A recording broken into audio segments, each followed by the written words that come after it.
Көп нәрсені айта бермеген дұрыс. Қызыл диплом алайын деп жатсаңыз, оны әзірге ешкім білмей тұра тұрсын.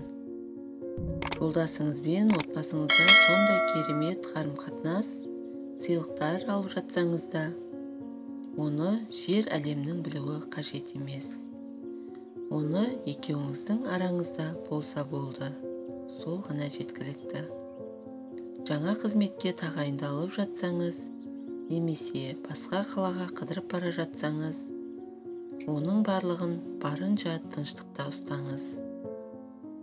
Идеяларыңызды, ресурстарыңызды, жетістіктеріңізді, жақсылықтарыңызды барынша айтпай ешкімге, барынша сыр сақтаған дұрыс.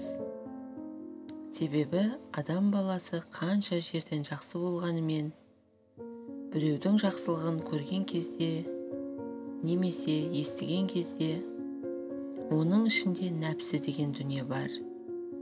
Ол адам көре алмай қарауы мүмкін, немесе таңғалып қарауы мүмкін.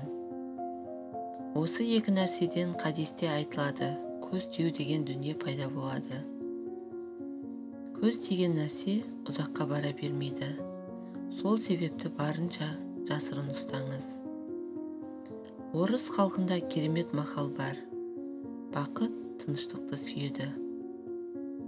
Шын мәнінде солай. Көрсететін уақыт әлі алда. Әзірге барынша барлық заттарыңызды құпия ұстаңыз. Егер ақпарат ұнаса, каналыма тіркеліп, лайк басып, қолдап қойсаңыздар. Сау болыңыздар.